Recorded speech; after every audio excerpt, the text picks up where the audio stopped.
Oh, thank you. Hello there. All right. So this is our second session on the Bodhisattva's Way of Life by Shantideva. We're talking about chapter 1, the excellence of Bodhicitta. And before beginning this first chapter, I think it will be helpful for us to understand some of the historical background of how this commentary got to us in our living room, and the importance of it. This particular commentary. So this is a little bit of history. So gird your loins.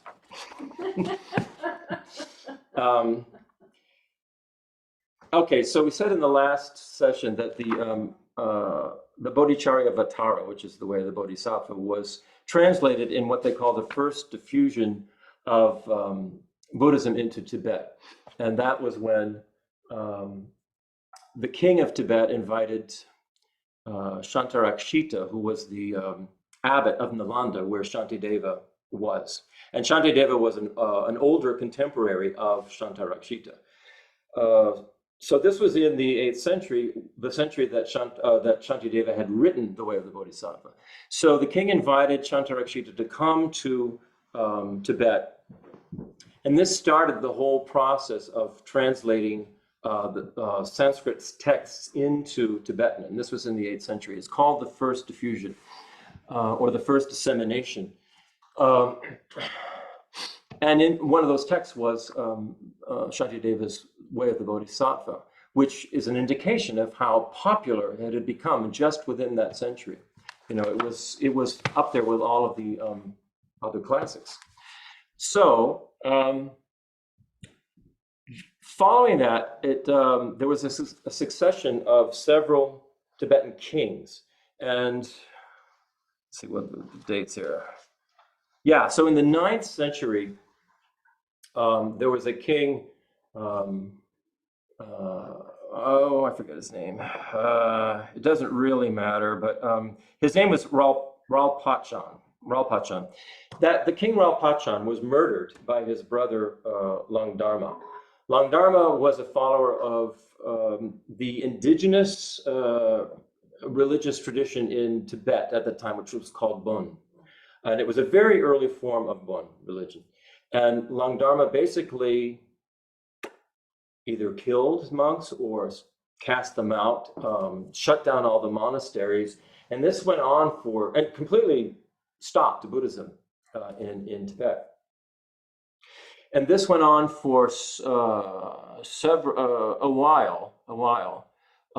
Finally, Langdharma was killed. He was assassinated. And Buddhism gradually began to sort of reform. However, what happened was the whole country of Tibet had just evolved into a bunch of petty monarchies. There was no royalty anymore. So this began and they were all fighting with one another. So this is the start of the second diffusion, or the second dissemination. And this particular dissemination was truly heroic, because it was not under the wing of any kind of royalty. It was individual Tibetans who had to make their way on foot across the Himalayas into India, at the risk of diseases that they could die. And what they were doing is they were studying with the Indian monks at the monasteries, like Nalanda and Vikramashali, and they were working on the job of translating from Indian into Tibetan, then going back over the mountains to Tibet to bring it. So it was quite a feat of faith, and much different than the first diffusion.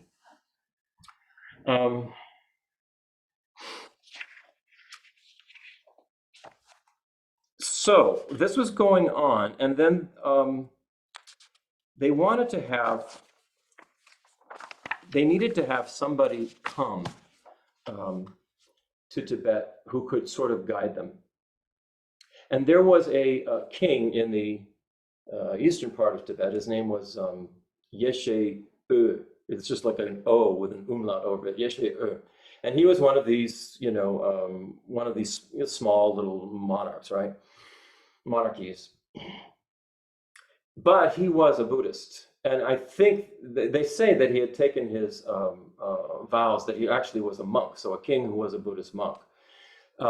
And he had been captured by his enemies, and they had him in prison. And they set as his ransom that they needed to be paid his weight in gold. So his people raised that ransom, and when they went to Yeshe to tell him, we have the ransom for you, he said, don't use it for my ransom. Take this gold, go to India, and come back with a teacher, somebody who can really transform Buddhism and really bring it to the next phase in India.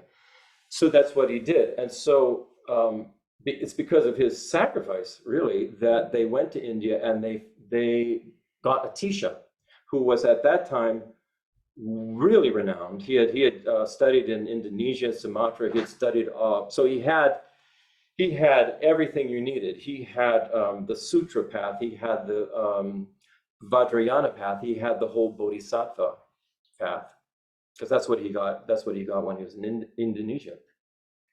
So they convinced Atisha to come, and so that's how Buddhism then began to flourish again in Tibet. And because the royalty it was gone. There was no royalty, right, in Tibet. It fell to the monasteries then.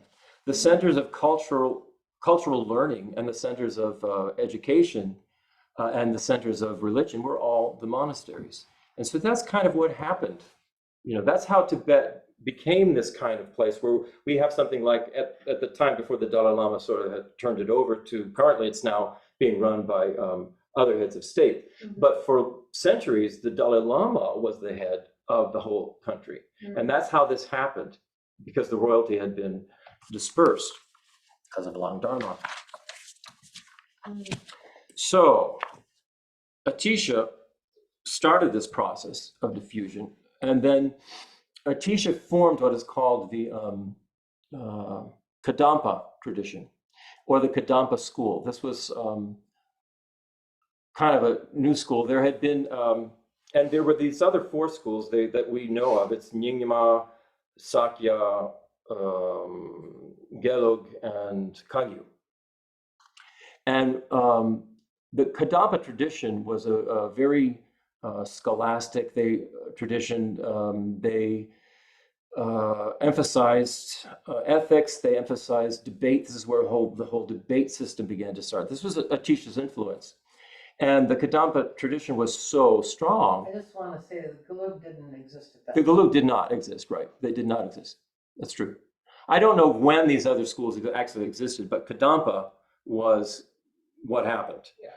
And so it became so influential, the Kadampa tradition, that every other school absorbed it into their own teachings. Yeah. So Nyingma, Sakya, Kagyu all absorbed it. And then Tsongkhapa, when he came along in the 14th century, Tsongkhapa was this incredible, great Tibetan yogi, and he completely absorbed all of Atisha's and all the Kadampa teachings, and which included the way of the Bodhisattva, Shantideva, and he put it into his Lamrim Chenmo, the stages of the path, these great 3 volumes. And so Tsongkhapa's Shantideva text became the one that everybody paid attention to, and the Shantideva text sort of fell into obscurity. Mm. So then we fast forward to the 19th century, the 1800s, and we get to this character, Patrul Rinpoche. I shouldn't say character, he was a wonderful character. He was Patrul Rinpoche was what is known as a tulku. It's a reincarnated high being. He was a high lama of a particular, forget the name of the monastery, it doesn't matter. He was a reincarnated tulku. And so as a child, he was taken into this monastery under the tutelage and under the wing of there was an administrator. And so at these monasteries, they had a house for the High Lama. So this child, this Patrul Rinpoche, this Tulku, was put into this house under the tutelage of this administrator and sort of kept there, sort of locked down, because their whole system depended on, you have a Tulku and you can get your donations and you can, this is how you keep running things. So finally, the administrator passed away. And Patrul Rinpoche said, I'm out of here. And he just left. He just left the monastery, left them to their own devices. And all he took were the clothes on his back. And he began to just sort of travel around. He lived in caves, he lived under trees. He traveled around, he began to just teach people.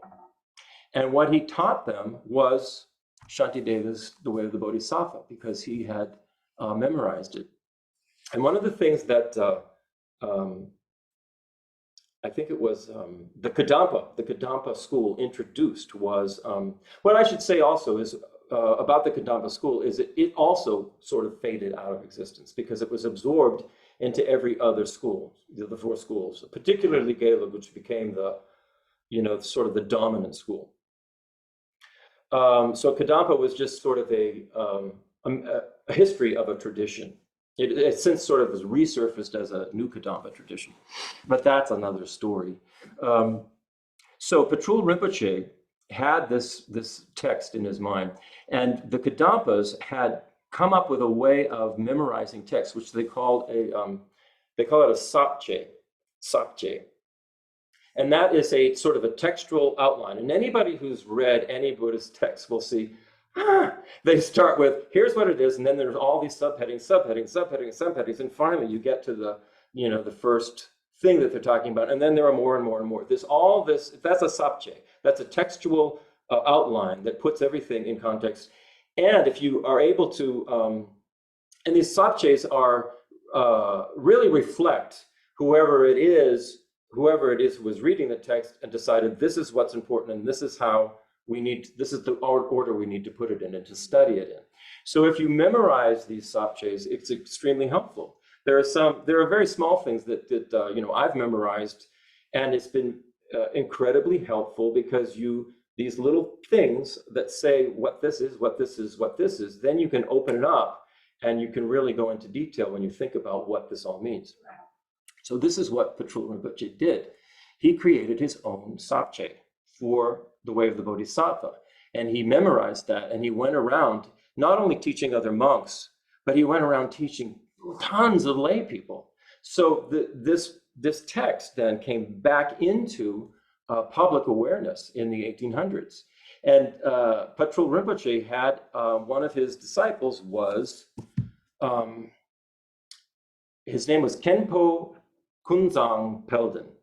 And Khenpo Kunzang Pelden, for short, they called him Khenpo Kunpel. They took the Zong and the Den away, and so they just went Kunpel, and it was Khenpo Kunpel. So Khenpo Kunpel was one of his disciples, and what Khenpo Kunpel used for this commentary was Patrul Rinpoche's sapche. Mm-hmm. And he also, Khenpo Kunpel took extensive notes of when Patrul Rinpoche would be giving his teachings. He would be giving teachings for days on this, weeks on the Way of the Bodhisattva.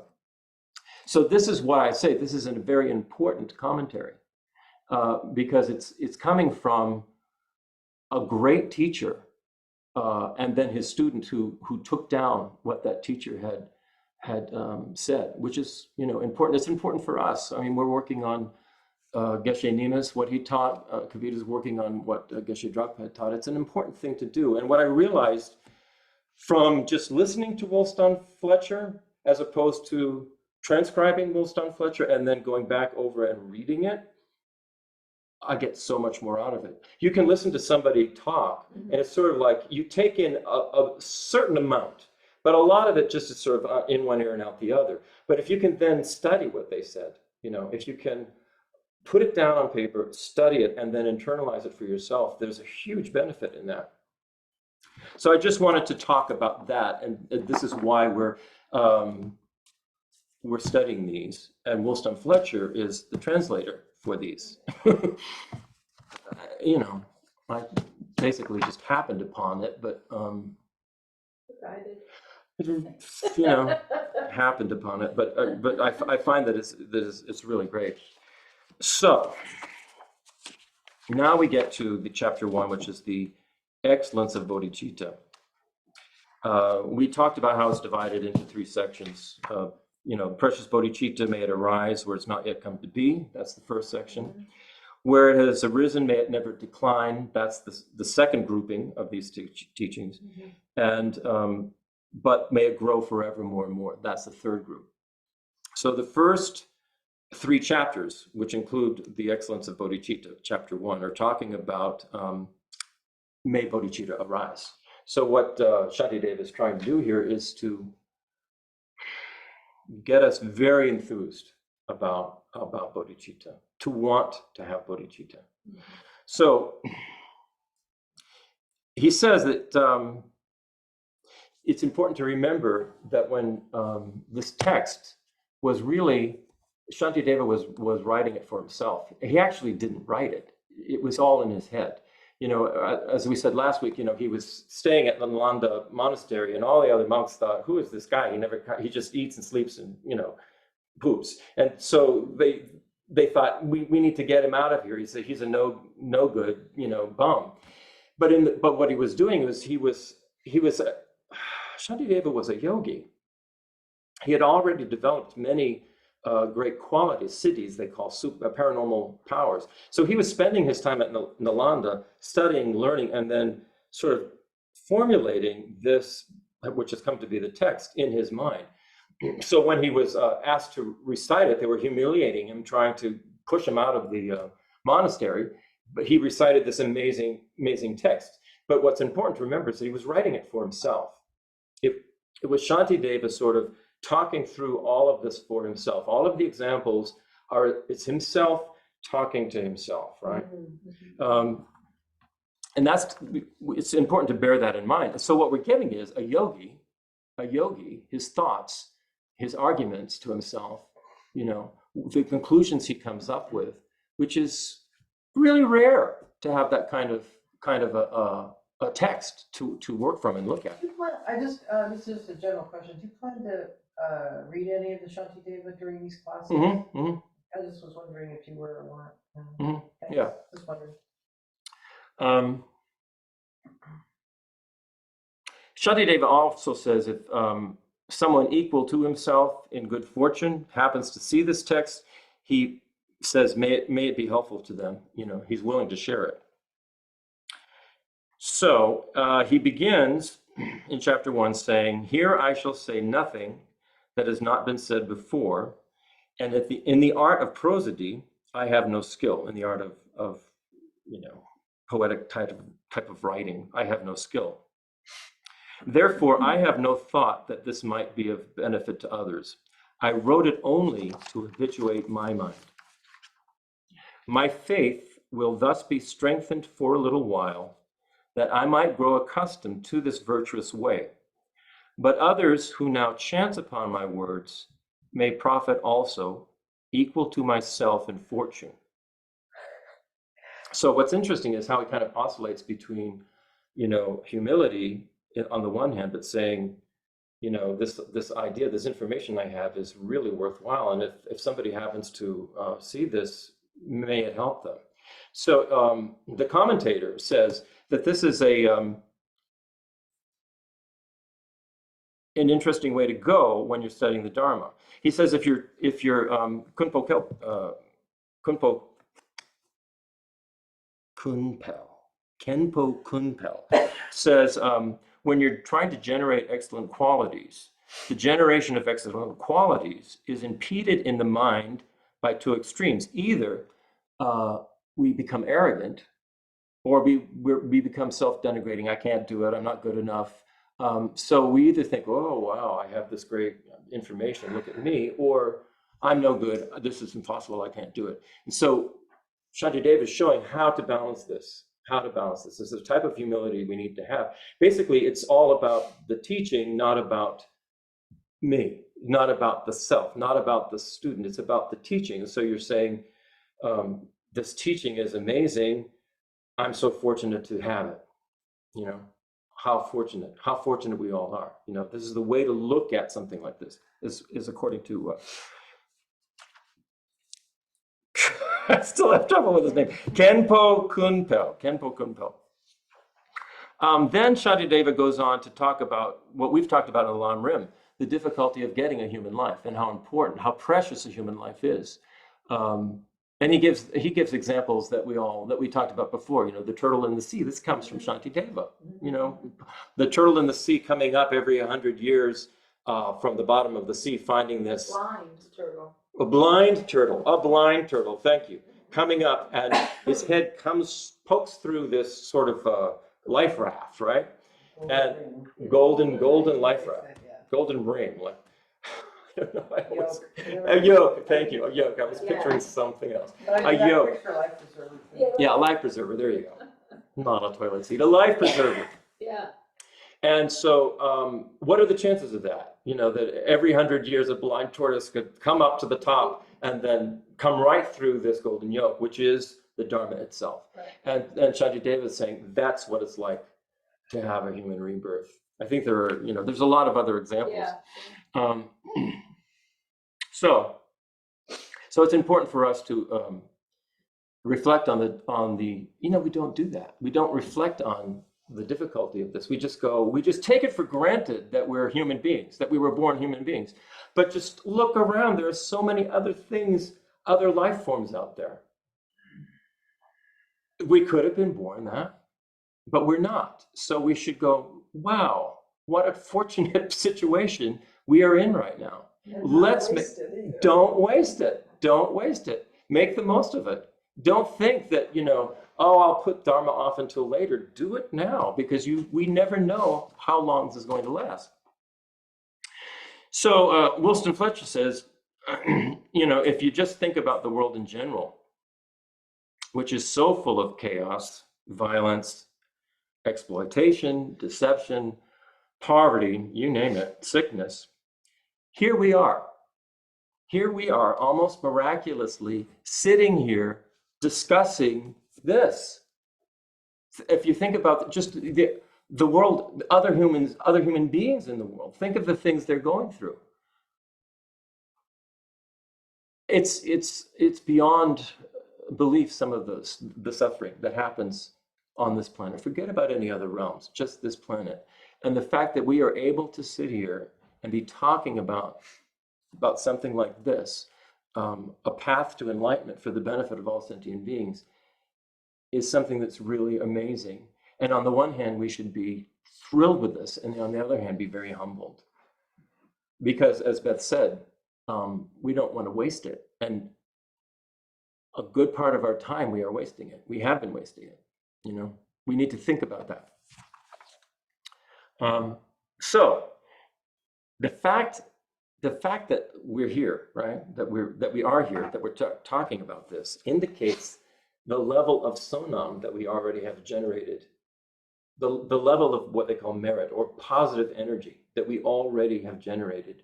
We couldn't even be here. We couldn't be on Zoom listening to this or talking about this or anything if we hadn't generated a good deal of sonam. So that's also important to remember. You know, that there is something that will continue. If we continue generating this, it will drive it'll sort of be like the catalyst for us to continue on the path. Shantideva's general technique is to present us with this wonderful, wonderful idea, this glorious objective of you know, becoming a Bodhisattva, becoming a Buddha for the benefit of all sentient beings. And then he flips and then tries to scare us. And he'll switch to the opposite extreme and say the stakes are extremely high. Basically, we could lose it. We can lose our bodhicitta. It's I think I talked about this last time. It's like you have a ball in your hand. You go, oh, this ball, I have it. It's always going to be here. But all you have to do is drop the ball, and the gravity takes it away. All we have to do is stop the process of our making bodhicitta grow, where it has arisen, grow. We just sort of let it sit there, and it will decline. There's no question about it. It will, due to our own gravity of just letting things slide, that bodhicitta will decline. So this is how Shantideva is trying to scare us, saying, don't drop the ball. Don't let it decline. Keep working on it.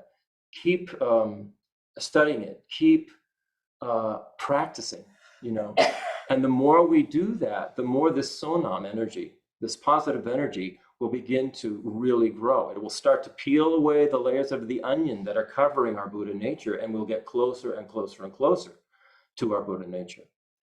But don't drop the ball, is what he's saying, because you can fall.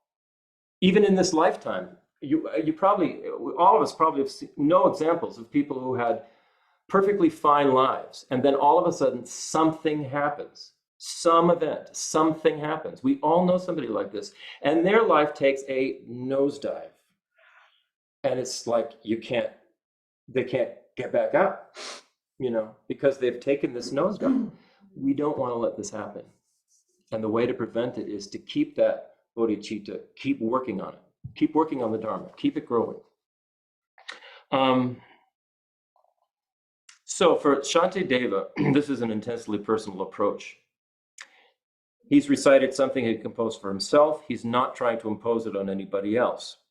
This yogi is talking about what has happened in his own mind. So when it comes to spiritual life and the practice of the path, everything depends on what's happening in our own heart. And often we externalize everything. We think, what we're thinking about, well, what will my friends think? What does my family think? What about my career? Everything is external. We've habituated ourselves to that. And what we need to do with this, this bodhicitta is really internalize it, have it in our own heart, have that be the sort of the driving force in our life, not what other people think, not what else is going on in the world, not what we need to do to make money or anything like that, but keep this internally, in our heart.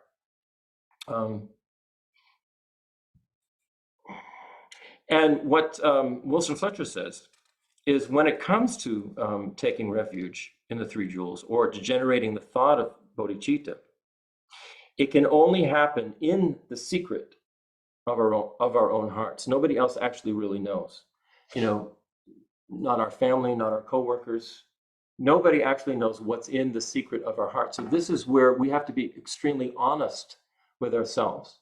It's not about just saying, oh yeah, I have bodhicitta, I want to be a bodhisattva. It's actually, is it in your heart? Do you really have it? That's where it counts. Everything depends on what we do, what comes from inside of us. Khenpo Kunpel, in his commentary, says that once you've attained this opportunity, once you've come across the Dharma, we've come across the Dharma, once you've met a competent teacher, we've met competent teachers, your first resolve should be never lose this situation. Don't let it go. Do whatever you can do to prevent it from fading away. Because if it's certain that if you do nothing, it will fade. We should develop it more and more. Oh, and this is a direct from the commentary. He says, don't ask your father, don't discuss it with your mother, don't let others decide for you. Just make your own way, make up your own mind, and be independent. He says, be like a yak with its nose rope tied around its own head. Because with a yak, they have a nose rope and they pull the rope, and the yak has to go wherever they lead it. But if they've tied the rope around the yak's head, the yak is free to go wherever the yak wants. He says, be like that. Don't be worrying about what other people say or whatever other people think. Just what's in your heart, follow it, do it.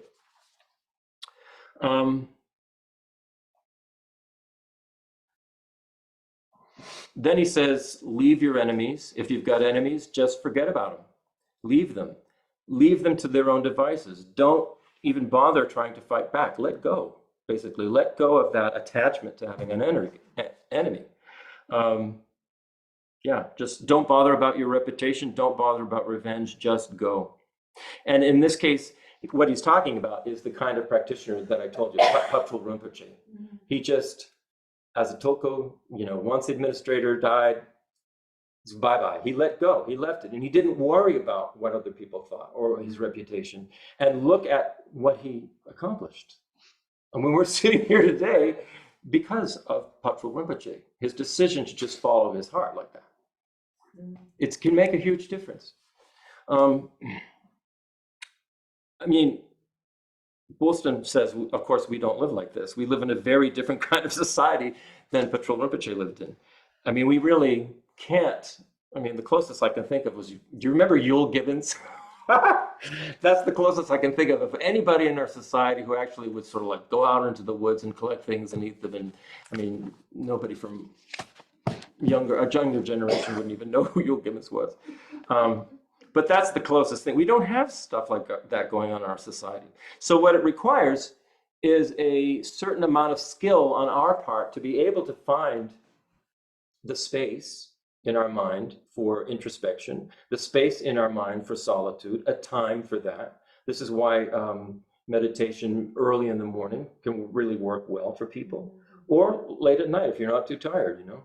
Just find the space where you can focus, and it's sort of you and your heart, you know, and your, you know, Buddha, Dharma, Sangha, your gurus, you know. That's when we need that. We need to have that certain kind of solitude and space. And so we have to figure out in our society, how do we do it? How do we do it? So there's a really, this is a great thing. This is a mind training technique. There are all kinds of mind training teachings and mind training techniques for motivating you to on the path, okay? And we can do this when we're, these kinds of things are the things we can do while we're driving in our car, while we're standing in line at the grocery store. They're just little techniques to think about the situation that we're in and to think about others. So they help us appreciate the present moment. And Wulstan Fletcher talks about one of these training teachings that he likes quite a bit, and I can see the power of this one. It presents us with an image of a prison on an island. So think about, you know, samsara. It's a prison on an island. This prison is vast, and it's full of wretched inmates who are constantly being tortured by sadistic guards. One aspect of the sadism of these guards is that they'll randomly pick a few inmates and release them, you know, let them out of the prison for a day. And so that they're out on the, you know, the beach, right? And they're free to walk around, free to do whatever they want. And there are boats there on the beach, and across the ocean in the distance, across the water in the distance, you can see a distant shore. But none of the inmates do anything for the day, but just sort of they walk around the island, viewing it, you know, looking at the prison, admiring where they are. And then when nighttime comes, the sadistic guards take great pleasure in seeing the looks on their faces and their feelings when they're taken out of this freedom and brought back into the prison. Now, the boats were there. They always had the ability to get in the boats and cross, but they didn't do it. So this is kind of the situation we're in. We get a life like this. We get a precious human rebirth, and we're sort of like, feels as if, you know, we're kind of free. We're kind of out of the prison. You know, we're sort of looking at, we can see there are other bad things going on, but we're not part of it. And so we spend our time in this life dealing with the pleasures of this life, getting the comforts of this life, thinking that, you know, wow, this is pretty nice. And then when this life ends, as it will, we're taken back, put into the cycle, and we're going through samsara again. We don't take the opportunity to get in the boat, start paddling, and get to the other shore. And this is what we're doing right now. We're taking that opportunity. You know, we sat down in the boat, you know, and we're a little off the shore, and we're going, okay, you know, and then, you know, there's a level. I want to share that I used to have this recurring dream that I was in, like on a college university campus, and I was very busy doing tasks, and I never got into the classroom, but I was doing all the stuff that needed to be done, and I felt like I was, the whole time I felt like I can't get into the classroom, I can't get into the classroom, and then the dream would end, and it was always this feeling like, damn, you know, the semester ended, and I blew it again, you know, and I had that dream a lot until we finally started, but I still feel that feeling because there's a way in which on a daily basis, very simplistically, we fill our life with, you know, tasks, or, you know, building a business, or building a chicken coop, or whatever it is. You can turn all those things into practice, but we tend to just get, you know, going. Wrapped up in them, yeah. Could you all hear that? No. Yes, they could. Great, Okay. great. They could hear it. I mean, and what I'm trying to do, and the reason I'm interrupting is to share that I'm trying to more regularly, which is meant to be all the timely, you know, have it be everything I'm doing, think how it is contributing to my development, and how it is contributing to my development of good qualities, so that it's not, so that when the semester is up and I'm on my deathbed, I don't go, shit. Right. Well, this is exactly what he's talking about. These are mind training techniques, and we can make up our own. It doesn't have to be a mind training technique that we found out in a book or from a teacher, although it helps because they know what they're talking about. But all kinds of things like that, little things. We've talked about it before in the Lam Rim classes. And it's a way of making your everyday, daily experience, you're bringing the Dharma into it. You're bringing your practice into it. And you are developing your sonam by doing that. You're developing your positive potential. These all, and if, you know, we need to think about this. We really need to think. I mean, I'm so glad that Dickie last week told us what sonam was. Yeah. Because for me, this is the word now. I've sort of put merit aside, because sonam, I'm really getting the feeling of this. It is this positive energy and potential that we develop by our positive actions of thinking, speaking, and acting. And as we do that, the path gets clearer and clearer and clearer. You know, the way becomes easier. Like I said, I didn't say it. The Buddha said it. That this sonam is directly related to our Buddha nature, which is now sort of covered up, you know, obscured. The more sonam we get, the less obscured it becomes. The more we're going to, you know, we'll open these books on emptiness and go, oh, I understood that. Where, you know, a year ago, okay, that's written in code, right? So Shantideva's advice is don't blow it. Shantideva's advice is, of course, don't blow it. So if we look at chapter 1, it divides into two main sections. Oh, Massimo, hello. Massimo is our rental cat. one of the people staying in the cabins. He's been here for. Hello. Yeah, I know, but Massimo, he's very cute. He's benefited of the Dharma. Yeah. Listening. So the first section consists of stanzas 1 through 5, and the second part is stanza 6 to the end of chapter 1. Chapter 1 has a fairly simple format. So here are stanzas 1 to 5. To those who go in bliss, the Dharmakaya they possess and all their heirs, to all those worthy of respect, I reverently bow. According to the scriptures, I shall now in brief describe the practice of the Bodhisattva discipline. Here I shall say nothing that has not been said before, and in the art of prosody I have no skill. I therefore have no thought that this might be of benefit to others. I wrote it only to habituate my mind. My faith will thus be strengthened for a little while, that I might grow accustomed to this virtuous way. But others who now chance upon my words may profit also, equal to myself in fortune. So hard to find the ease and wealth whereby the aims of beings may be gained.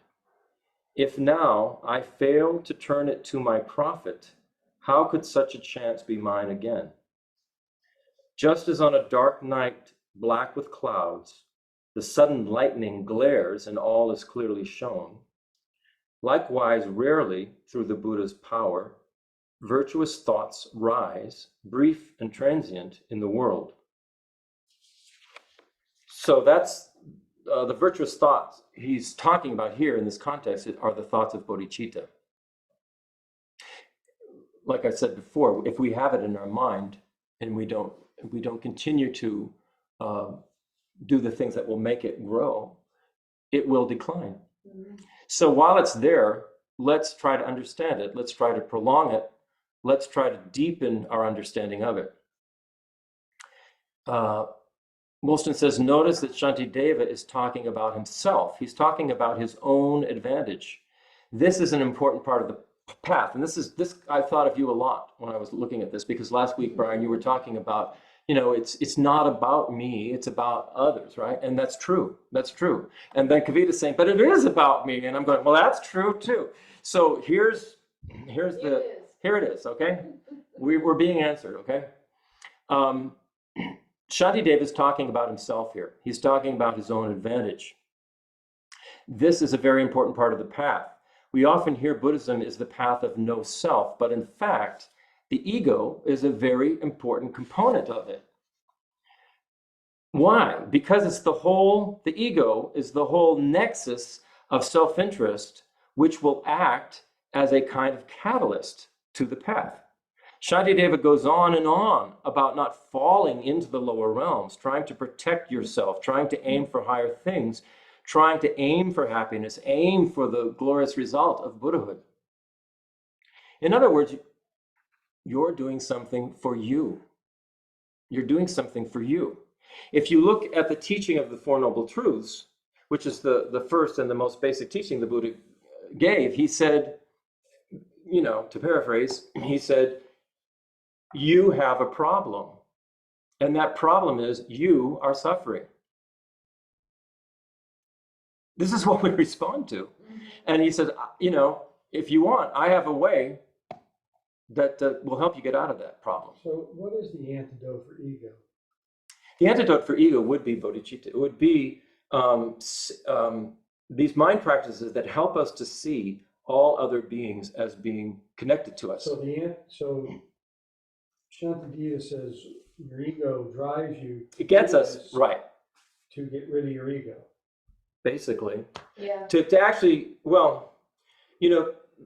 samsara itself, the problem is the self-grasping ego, the self-grasping ego. So when Buddha's talking about you have a problem, well, that's what the problem is. The problem is this self-grasping ego that thinks somehow it exists independently of everything else. It doesn't. And so the whole Bodhisattva path is getting us to see that, getting us to, through all of these examples and meditations and mind trainings, we begin to gradually see that's really true. It really is true. None of us are completely independent, self-existing beings. The more you analyze it, the more profound it becomes. And you realize how connected we are to everyone and everything. And that is basically becomes the destruction, if you want to say, of this self-grasping ego.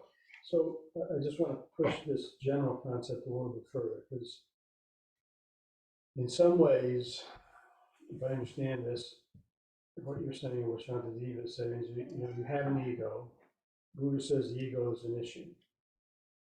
But Shantideva says, I use my ego to get me to a point where I want to get rid of my ego, realizing what Buddha said is that the ego is bad. However, there are other situations where you might see attachment or yourself as a entity that undertakes an action that in some ways affirms that identity or affirms that attachment. Supposedly, I guess, because on the one hand, Buddha says that's samsara, that's dependent arising. But then on the other hand, maybe in the right situation, that leads to the antithesis of attachment and what was the other one? And self. Am I making sense? I'm not exactly sure. You're saying, give it like an example. Well, so when I think of the Four Noble Truths, or I think of, the Bodhisattva path, I think that the Buddha has, in his teachings and his life, has said, I have found these things that for me are the truth. Think about them. If they make sense to you, fine. If you want to adopt the path, fine. Let's say you say, okay, the Buddha says your ego, your attachment, your delusions, basically, your thinking you're independent, etc. Those are all things that create your ignorance that basically, or the ignorance creates those things that basically lead you to samsara. Mm-hmm. Okay, so what you need to understand is that those are not true reality. The true reality is different. And that when you understand the true reality of interdependence and emptiness and wisdom, then you can understand why these practices that we're suggesting are important for you to do. So I think, okay, I think I want to get rid of my ego or diminish my attachment or diminish my self-identity because that is the path that will lead to me being more able to be compassionate or caring or loving to other sentient beings. So I guess I'm not struggling is the wrong word, but I'm thinking in my own mind, well, on this side of the fence, ego might be good. On this side of the fence, ego might be bad. But I've always thought, well, ego's, and bad's not probably the right adjective, but ego has always been something you want to diminish, not embrace in any way to get you to. Perhaps it's a balance. Perhaps Well- it's a balance where you have, okay, so in this instance, ego is good because it's propelling me to stay focused and grow my bodhicitta and develop that path. But you also then can understand, but being egotistical is not good. I have to be humble and understand that I'm connected to all other sentient beings. So it's literally the middle way. Yeah, It's I a mean, both and. as you said, on one side, it's the ego that actually gets us to even Right. be interested in Buddhism. It's our ego saying, I'm not happy. What's wrong? I mean, I've got all these external things. Everything seems to be okay.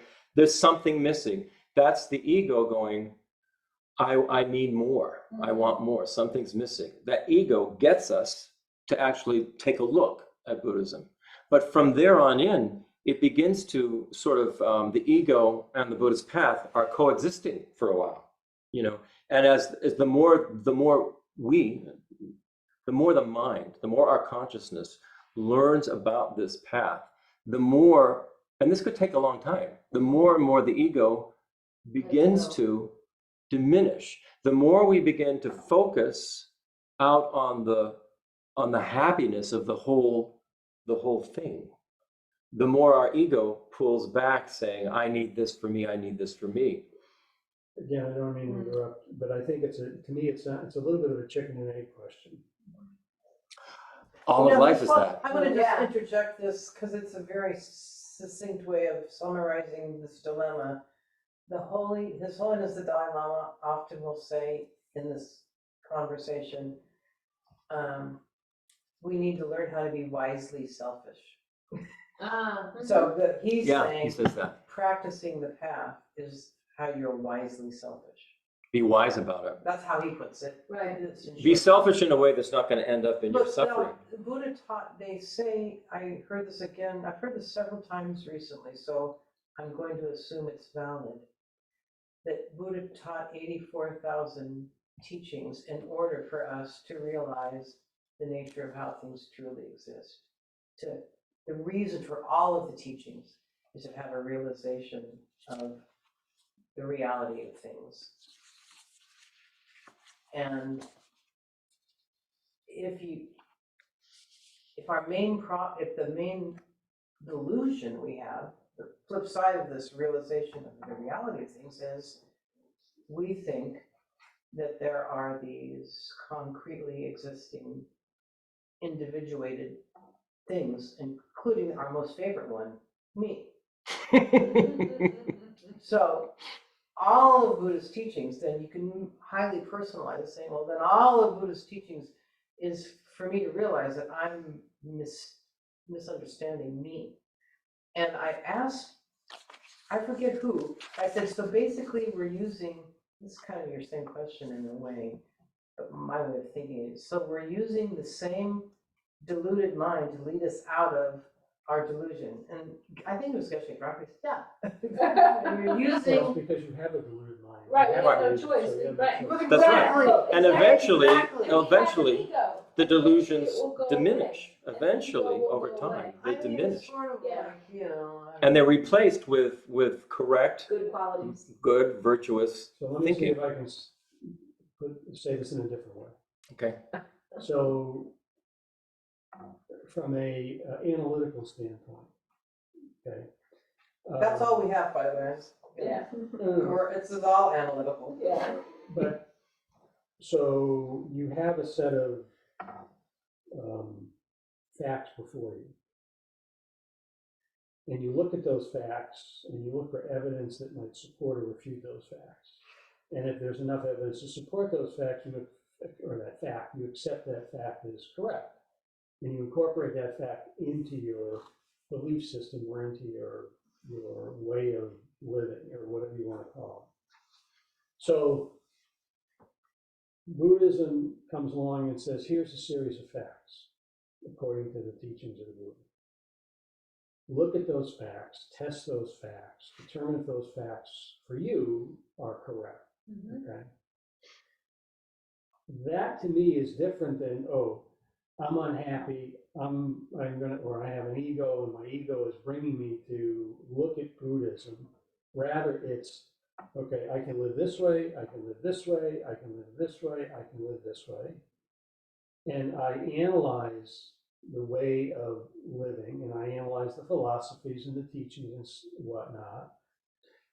But I don't see, and I don't consciously see me employing my ego, my delusions, my lack of happiness in assessing that fact, I think, is supported by the teachings, by the history, by whatever, and so that I should incorporate into the way that I live. What makes you then choose a particular set of facts to live by? What is it that makes you choose one set of facts as opposed to another?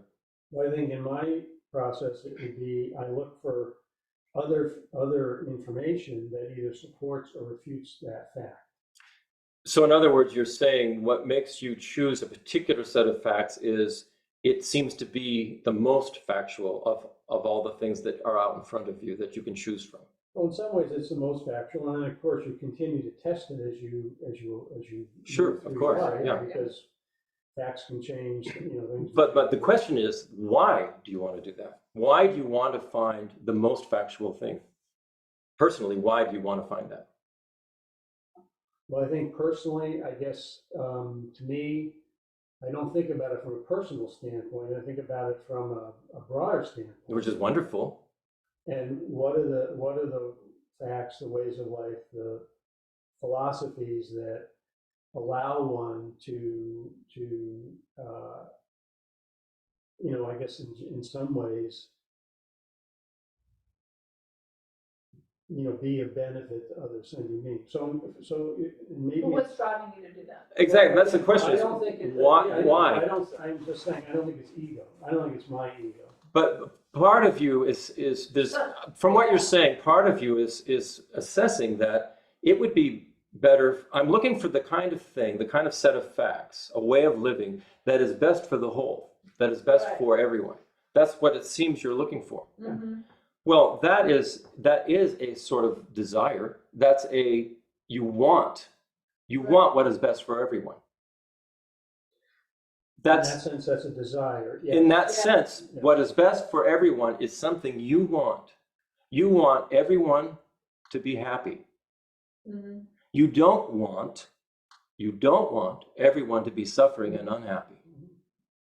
It's So that desire is It's- coming it's- from it's- somewhere. it's good. It's a good. Desire. that is a bodhisattva's want, desire. Yeah. That's a good thing, but it's still coming from a place where we see there's something wrong. And the something wrong is actually appearing to us. It's appearing to our consciousness. There's something wrong with the way the world is appearing to me. Where's a set of facts that I can grab onto, hold onto, and live by that will help make this appearance a better one? So it's noble what you're talking about. It certainly is. It's right in line with the Buddhist path. Mhm. But it's still coming from saying there's something that's not right, and I need to find what's going to make something that's not right correct and workable. Right. I think it's a fine position to be in. Yeah. Yeah. Right, I'm just saying that I've always thought about this as, I'm a scientist anyway, so this is the way I analyze everything. So it's like, you gotta look at all the- Logic is a great way to. It's one of the ways to approach Buddhism. Logic. It's a very good way to approach Buddhism. The other way to approach Buddhism is compassion, which is also a very good way to approach Buddhism.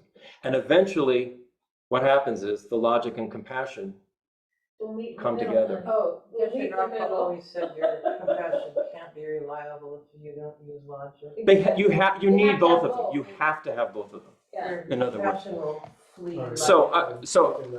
I'm just gonna, I just kind of want to get through the first chapter. It's okay. No, it's just sort of, it's. No, it's all right. We I mean, can take all Brian's yours. Description of his, what he's thinking through, I think is what we all have going on at some I point. agree. I mean, Yeah, I totally agree with absolutely. you. Yeah. Well, I think what I would say or add to, or just my own experiences, I'm well aware that in all of that, I think this is what you were teasing out, is that like there's a me that, has a preference.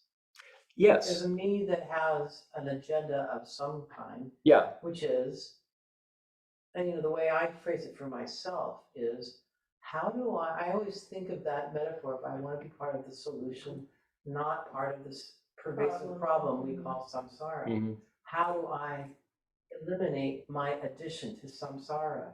That's how I put it. So, Yeah. And I but think I'm the real. still right there. I'm a factor, Mhm. I can't eliminate myself from the equation. The real practice we have in front of us is our habitual actions and thoughts and intentions that go in the other direction of what's best for everybody. This varies we have a habitual, what my needs are, and that's what the practice is sort of look at that, figure out what this is all about. What are the practices that can help sort of eliminate that, so that's no longer getting in the way. So when we, something happens, somebody says something, with this burst of anger comes out, like, whoa, where did that come from? We still have that. We have those feelings in us. And the practice is all about sort of rooting it out, looking at what causes it, actually seeing what it is, and then working on just making it vanish, basically. This is a procedural thing. We can all read the book. I know, we're not, the So, whole thing is, so we're not going to you- read everything in the book. Okay, so your process of getting through chapter 1. Yeah, I want to sort of cover what the main points are. So Yeah. the next thing Shantideva does is he gives lots of various examples about the benefits of bodhicitta. He says it can transform your mind the way alchemy can transform metal into gold. He says it's like a precious jewel that a poor person can find, and all of a sudden they become rich, like you found a diamond in the dust, and all of a sudden you become wealthy. He says it's protection. It's protection for our mind. Even if we're weighed down by a lot of negativity, if we have a lot of negative karma, if we can start to develop this idea of bodhicitta, it becomes a protection for our mind, particularly at the time of death. If we have bodhicitta and we're taking refuge, Buddha, Dharma, Sangha, and sort of almost like a refuge in this idea of bodhicitta, there's no way that we're going to be drawn into some kind of lower state of existence. It is a thing that drives us and protects us, this bodhicitta. So that's another benefit.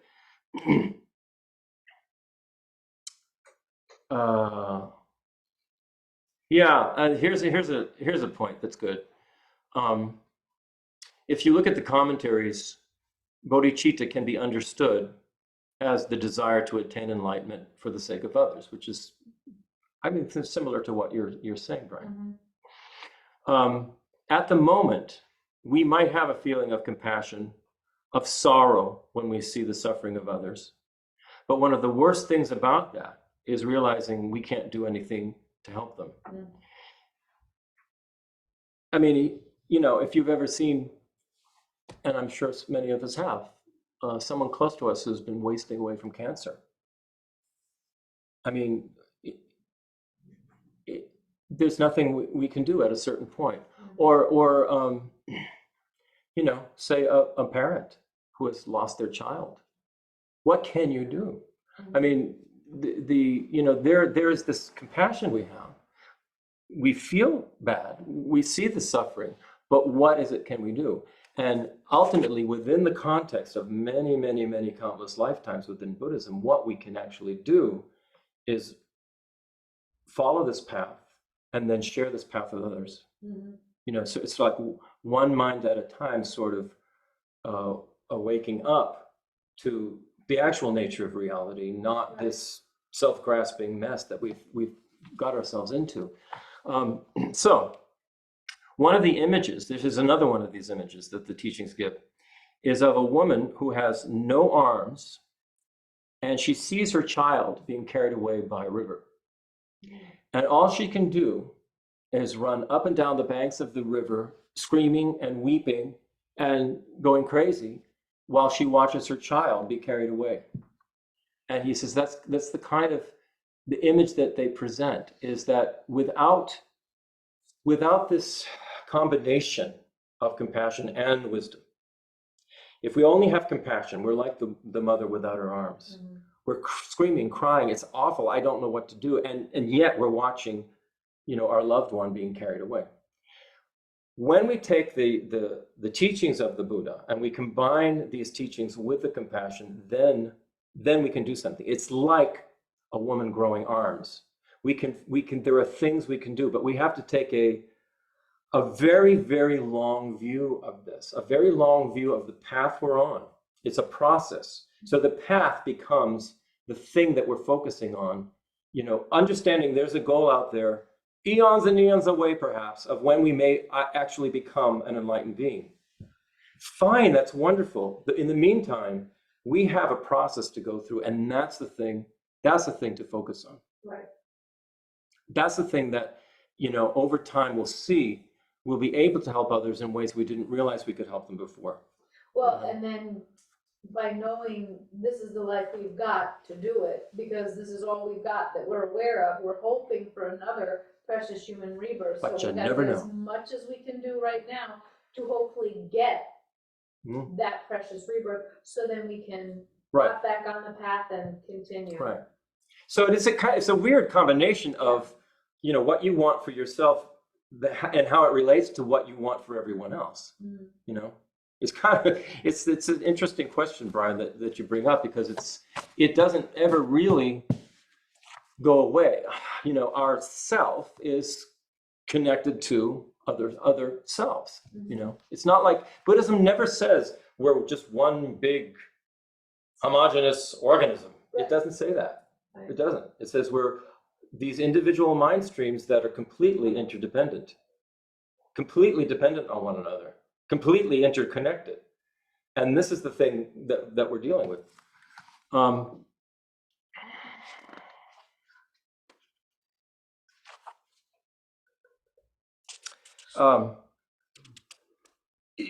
When we're talking about this goal of being an enlightened being, what you become is a spiritual power that has great insight and has a range of access to a lot of skillful means. We can actually see a person's mind. when we are at that level of a Buddha, what they say is we're omniscient. We can actually see the karma of another person. We can see what's going on in their mind, and we would know exactly the kind of thing to do or to say that would shift something in their mind. In Buddhism, never says the Buddha can just pick you up, put you in heaven, and say, la-di-da, everything's great. That doesn't happen. That's not the way this interdependent system works. Each one of us, on our own, with help, has to come to this ourselves, That's why Buddhism never tries to recruit. If you will. Yeah. Okay, so here we go to Shantideva dividing bodhicitta into two halves or aspects. This is bodhicitta in aspiration and bodhicitta in engagement. The aspiration bodhicitta is the first step. It's wanting to attain enlightenment for the sake of others. The bodhicitta in engagement are the actual practices. It's the practices that we do to get us there. So just by the main question we should all have is, do I want bodhicitta or do I not want bodhicitta? And so that's the first question. We have to think about that. And if you decide, yes, I want bodhicitta. Yes, we do. Yes, we do. They want bodhicitta. Okay, That was sorry. weird. That was the Giorgio family photo from Who knows? 3 years ago. Crazy, right? Yeah. So just this decision, Can you repeat the definition of, the aspirational bodhicitta. dictionary definition of bodhicitta? The bodhicitta is The the monk definition. wish, the wish and intention to attain enlightenment for the benefit of all sentient beings. That's the definition. So the question becomes, do we want that? Do we want to develop this bodhicitta? Do we want to become a bodhisattva, right? Right. If the answer is yes, that's aspiring bodhicitta. We already have it. We're already there. If we have Right. that answer, if that's our answer, Yes, I want to. then we have aspiring bodhicitta. The sonam has already kicked in. This positive energy is already kicking in. If we actually want this,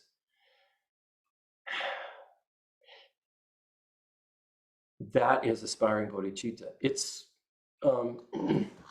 kind of this amazing thing if you think about it, what it is that we're wanting, right? It goes against everything of ego, self-grasping, and everything we see, in the world about competition and gnawing your way to the top and all of this kind of stuff, or abuse and things like that.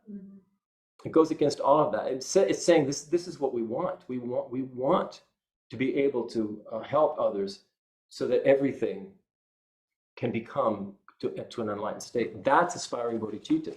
So once we start the practices, the meditations, the mind trainings, the offerings we make, making offerings, simple water bowl offerings can be a very powerful practice when you realize what you're doing is you're making offerings on behalf of every sentient being, from the smallest ant and slug to beings in the hell realms, to hungry ghosts, to your neighbors. You are making these offerings for everybody. You are taking this on, and you're making this offering so that all can become enlightened. That a simple practice like that becomes very powerful. And if you've looked at the studies that have been made about the energy that goes into water, what you're doing is you're putting this powerful energy into that water.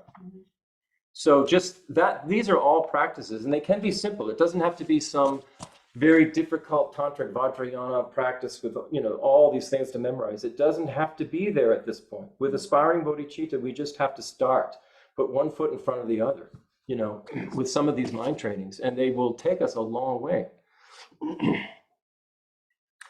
From bodhicitta in intention, great results arise. So that's the aspiring bodhicitta in intention. Great results arise for those still turning in the wheel of life. Yet the sonam does not arise from it in ceaseless streams, as is the case with active bodhicitta. Once you've engaged, once you're practicing, then this sonam really kicks in. It kicks in, and what he's saying is like endless streams of this positive energy. You've made a connection through your teachers to a whole lineage which goes all the way back to the Buddha and all the Buddhas. You are making a heart connection with all of this, and you are working on this and these practices. And these streams of positive energy are just coming your way, and everything starts to clear up. It may seem like I can never do this. I can never overcome some of my some of these 3 appointments, the attachment, the ignorance, the anger. I'll never be able to overcome it. And yet, once you start doing this, once you start connecting, with the teacher, with the lineage, you start doing the practices little by little, and not that little by little, because we've only been practicing 17 years. Right. I mean, that's a drop in the little by little. It starts to change. It starts to shift. Mm-hmm. You don't get angry in the same way anymore. Your attachments begin to you don't even really care.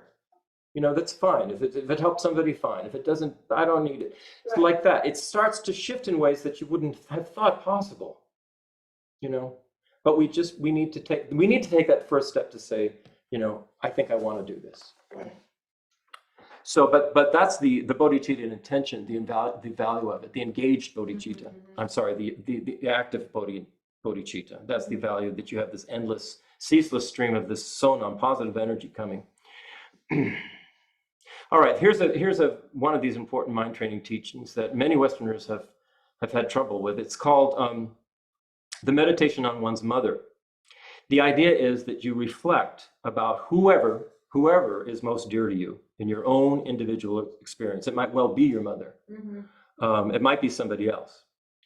And you think that the way you feel about that person and the way you are thought of by that person has at some stage been the case between you and every other sentient being in existence throughout beginningless time. Because if you posit beginningless time, then everybody could have been that special someone to us. Mm-hmm. Mm-hmm. The ant could have been someone, the slug could have been someone. Our pet, easily our pet could have been someone. We can see that.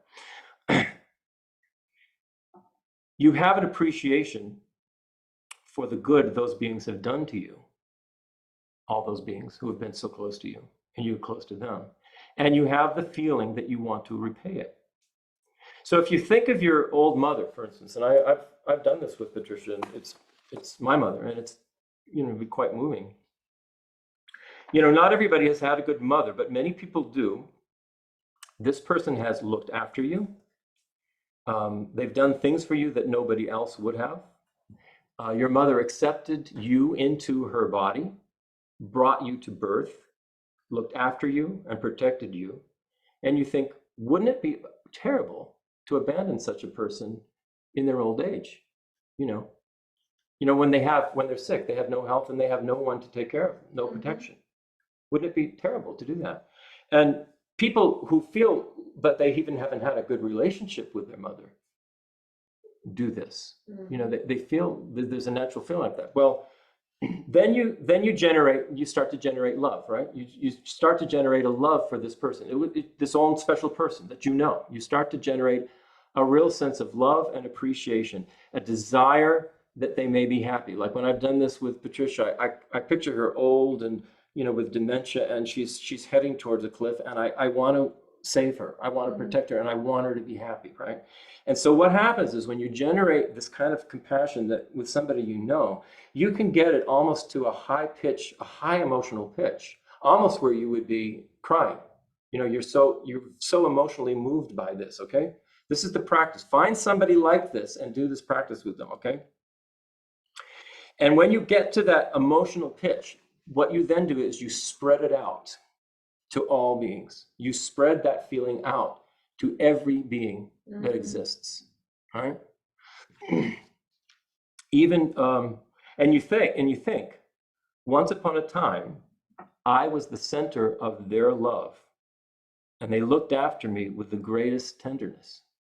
Even an animal, even somebody you don't like, your least favorite politician. You include them, At some point, this person for whom I was the greatest treasure and who also was for me, my greatest treasure, they were, everybody was that. And so this is what basically is the terrible, terrible tragedy of samsara, is that we don't recognize that. We don't see it. We don't recognize that all of us, us here in this room, the ants outside, they all have been very, very dear to us, and we've been dear to them. And so the thing is to begin to try and recognize that. So, I mean, you think about this, we're surrounded by our mothers. We don't recognize it. The animals we eat, the people we don't like, the soldiers who kill, and the people who they kill. They've had these very, very close, dear relationships. And you go, wow, samsara. It's the tragedy that we don't recognize. We've forgotten. And all the people we meet, they've forgotten us too. Mm-hmm. So that's the nature. That is what samsara is. That's the nature of samsara.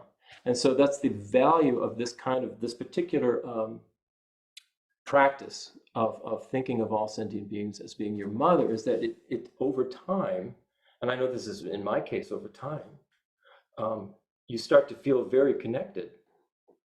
You don't want to kill the ants anymore. Right. You do everything you can to not kill the mice in the chicken coop. You try, because you look down at them, you hold them in your hand, or you look into their eyes or look into their face, and you go, I can't do this to you, Right. because you just can't. It's a mosquito. Same I thing. can't do it to a mosquito. Yeah. They have pretty short lives anyway, Yeah. And basically, if say for instance you kill one by mistake or something like that, or even on purpose, at least bless that being and go, may you have a really great future rebirth. May you get out of mosquito land, Right, and be an ant or whatever. Just work your way up, right? Yeah. So I think the thing we tend to not do with mosquitoes and other pests is to remember our role in their appearing to us in that moment of annoying us. Yeah. So we're as responsible for the annoying mosquito as the mosquito. well, yeah, it's a dependent arising. We shouldn't blame the mosquito providing us. Right, it's just getting food. We're there, we exist, we have an arm, we have the karma for the mosquito to meet ours. Okay, so I'm going to go on and I'll just sort of wrap this up because we are there, and I will post this whole thing. So, Hey, let's sort of roughly say that we'll all read chapter 1 and then we can have a little raise questions or whatever. Okay. We'll just do that as we go. we'll also post this, and people I can like read, it. and then we can have questions before we start on the next. What the last thing I want to get to is there was a guy in this class with Wulstan Fletcher who raised the question, well, how do we know if we have got real bodhicitta? How do we know when we've got it? And what Wulstan says is that's hard to say at the stage we're at right now. But what we can know is if we want it. We can know that. And there are different ways of classifying bodhicitta. There's the beginner bodhicitta. There are bodhicittas that are on these various paths of accumulation and preparation and seeing and meditation. All these paths they talk about. As you go higher and higher on these levels, there are different realizations of this bodhicitta. Shantideva says there's such a thing as aspirational bodhicitta and bodhicitta of engagement, which is what we talked about. But there's another distinction, and this is what I want to get to, and we're right at 12:30, but which is relative or conventional bodhicitta and ultimate bodhicitta. This is another way of categorizing bodhicitta, okay?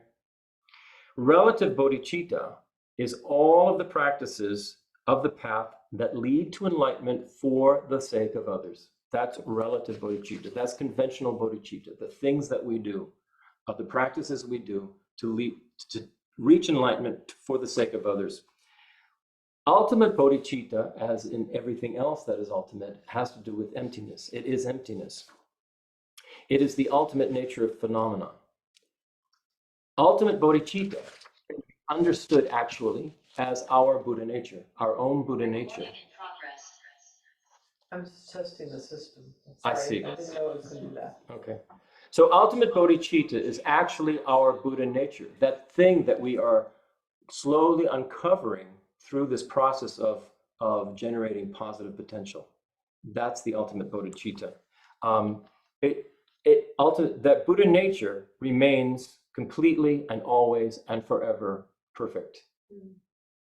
Okay. So here's the final thing.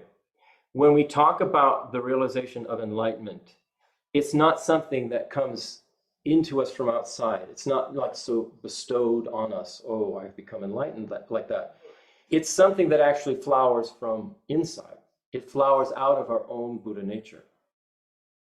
Every mind stream, every ant, every slug, every cat, every chicken, every person, every space alien, right, has this ultimate nature, which is Buddha nature, which is concealed by the veils of our obscurations, which have been built up over beginningless lifetimes through our negativities, through the three poisons, ignorance, attachment, aversion. Ultimate bodhicitta is actually the disclosure of our Buddha nature. We can look at ultimate bodhicitta in that way, or we can look at it as the realization of the emptiness of all phenomena. The teachings of emptiness are the teachings about ultimate bodhicitta, and the Bodhisattva path is the progress toward ultimate bodhicitta. So that's today's, well, we didn't quite, there's a lot in there. That's why I'll post this, and then any questions and we can have discussions. And you know, if you feel, you know, read the, you know, that first chapter. It's short, it's easy, you can contemplate it. If you are able to get the commentary, way detailed, and look how thick it is, you know? So we could have questions, but probably more like discussions like the one that Brian triggered this morning. Yeah. Yeah. I think as we're processing, what does this mean? Really? Right. Yeah. Having the discussions is helpful for sure. So, Back and forth. Makes it real, right? yeah. Well, the discussions are good because they, it helps all of us to see what's going on in the other's mind, the questions that we have. And when we sort of, it's like debate in a way. You go back and forth and back and forth and back and forth, and you finally come up with something that everybody can go, okay, I can sort of get my mind around that. And then you know that we've come to something that we, you know, can all agree on, and that seems to be agreeing with the teachings as well. And that's a good thing. Right. That means we're getting closer. So the discussion is actually very, very beneficial and helpful for us. It's part of what the training was that Atisha talked about when he formed the Kadampa tradition. That's where all the debate and all that stuff started. That's when it happened.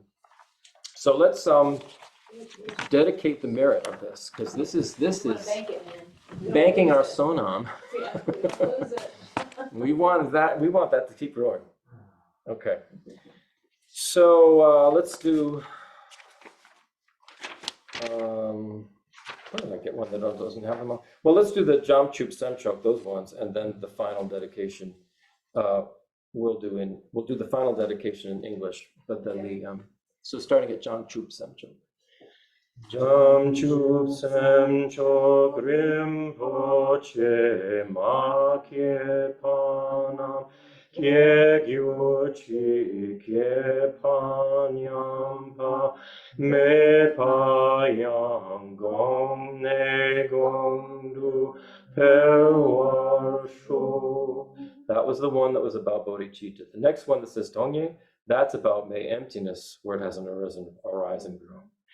Tongye Tawa Rinpoche Ma Kye Panam Kye Gyurchi Kye Panyam Pa Me Payam Gong Ne Gong Du Perwa Sho. So may these two aspects of wisdom and compassion, may they come together, and may they keep growing and never decline. And so the final dedication we can say in English. In all my lives, may I not be separated from true lamas and so enjoy the splendor of Dharma. Fully perfecting the virtues of levels and paths, may I speedily attain the state of Vajradhara. And that's the state of a Buddha. Okay. Thank you, everybody. Thank you, Christopher. Thank you, Good Chris. seeing all you guys on Zoom land. Yeah, yeah. Thank you. Thank Okay. you. Good to Bye. see you. Bye-bye. You too.